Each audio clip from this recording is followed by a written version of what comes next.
Hi, it's Katie with Finn's Frog Farm. I'm going to redo a habitat that has been sitting empty for months. The spiders have gotten into it. The plant is not working in this habitat, so it's time to redo it and make it a grow up bin for maybe all of those Borneo Eared Tree Frogs that are going to be climbing out of the water. So follow along with me on this journey of cleaning the habitat. So here is the habitat. I think it is 12 by 12 by 18 Exoterra. It is extremely dirty, and like I said, it has been sitting for months unoccupied, maybe even a year. I don't know.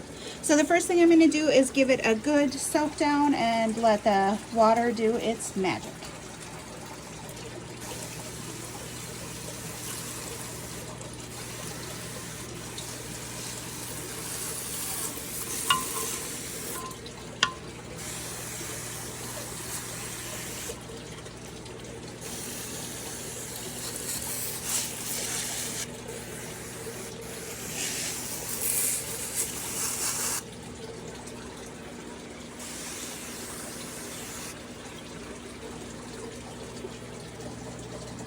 My main cleaner is isopropyl alcohol. It evaporates quickly and leaves no residue. So I cleaned up the glass, both sides, this side over here, cleaned the back wall a little bit.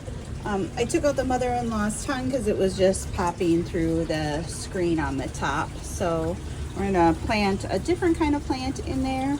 And so now I am going to spruce up my bottom part where I'm going to add some more ABG mix, some isopods, springtails, and leaf litter.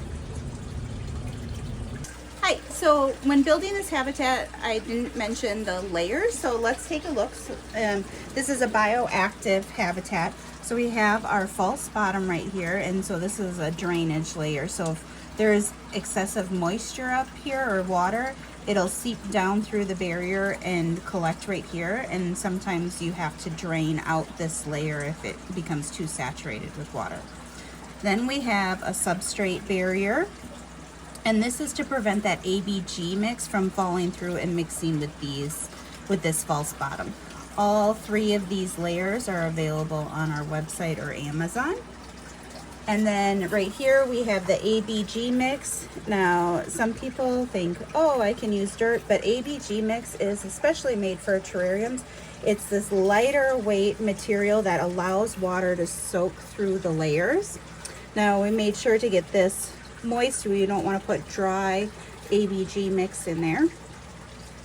We kept the original background that comes in with it. Our habitats are filtered through for a variety of different animals. We're using them for whatever suit our needs. So we're not elaborate background builders. We did put some sphagnum moss up here at the top. Otherwise, this is a good climbing space for crickets, and then they'll just climb here and then get stuck in the back. So we want to prevent the crickets from disappearing and giving the frogs a chance to collect them. So this is going to be a build out for our Borneo Eared Tree Frog tadpoles that are climbing out of the water. We're going to make it bioactive, and so bioactive meaning that we have those layers and making it like a real live habitat. And so we're going to use cleanup crews, and cleanup crews are going to help clean the tank. They aerate the soil, they eat the frog poop, and just kind of keep that bioactive habitat going. So that includes springtails and isopods. Now, because we're putting larger tree frogs in there, we're going to be putting in powdered orange isopods. They're beautiful. They will hopefully reproduce and do their job as cleaning up. Sometimes frogs may snack on them, so depending on your habitat, you might have to add more. And so we just dump them straight in here in the habitat, and they will create their new home. We do not need to feed them once they're inside the habitat, because they're going to be eating that frog waste and dead, so leaves, organic matter and stuff like that. So then I have some springtails kind of see this like little bit of a slimy residue. That's leftover food, and so that just happens. It's, you know, decomposing, and that's actually a good thing because that's what the springtails eat. And so being on clay makes it really easy to add to the habitat. All I do is just take it, tilt it, and then give it a couple taps on the back, and you can see all those springtails falling out. Okay. So I didn't use everything in this habitat or in the springtail culture, so I will continue to feed this, and in another 5 weeks or so it will become a booming culture again, and then I can add more, or I can put them in dirt frog habitats where they eat those. Okay. So now next step is to add cork bark, plants, and leaf litter. Okay. Tree frogs are pretty ferocious eaters, and so one of the things we want to do is prevent them from eating things they shouldn't eat. And so one of those things happens to be ABG mix. If we don't cover the ABG mix, then they will eat some of the loose particles of that. So we use leaf litter, and so this is live oak. These leaves are nice and sturdy. They don't decompose super quick, so they make really good. Layers for the frogs. You want to use a generous amount on here. You want to cover all the surfaces.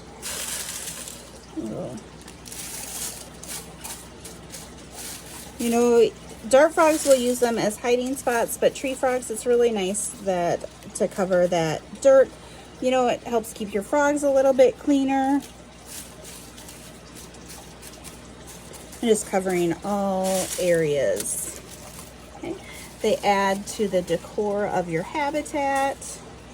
You know, we added a piece of cork bark. We have this vine plant here, so nice places for the Borneo Eared Tree Frogs to climb, and this plant too.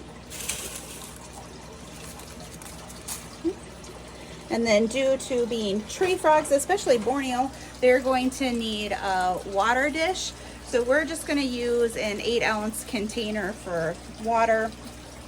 All of our habitats are set up the same. We always put our water dishes on the left side, so then we feed the crickets on the right side. It just helps with muscle memory. So we will probably move some of that live oak so it doesn't slide around, make it a little bit more stable. We'll have this be the water dish so that they can go and soak when they need to. And then this side is where we'll feed the crickets. And the big advantage of using an 8-ounce deli cup is that we can remove it and put a new one in pretty rapidly and quickly. So being froglets, they're going to make quite a mess, and there might be quite a few in here to begin with. So we can remove that water dish, get them a new water dish. So I like to pack down the ABG mix too, so that, you know, that there's not gaps underneath it. And we won't fill it full because we want to make sure that the froglets are able to climb out of it and not drowned. So the water dish in the Borneo Eared Tree Frog grow up in, we've debated and talked about using mineral water, but we're actually going to use some of the tadpole water. You know, this tadpole has its front legs, it's losing its tail, and what we're starting to notice is the other tadpoles are starting to go after its feet and kind of trying to snack on them. So we're going to try to get that tadpole out. And so one of the things we're going to do is we're going to fill it with the tadpole water.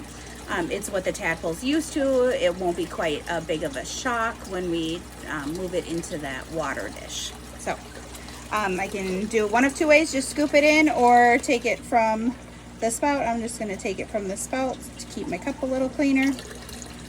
And we have the water. So I'm going to add some of that in there.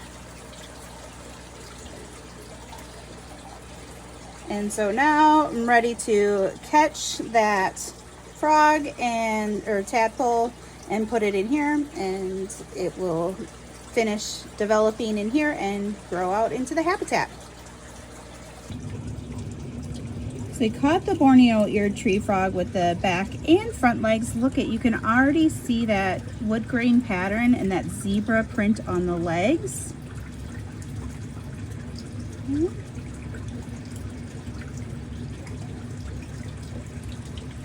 So the tail is starting to absorb, you can see that. Now body size of this tadpole is about the size of a quarter. It's one of the bigger tadpoles that we have coming out of the water.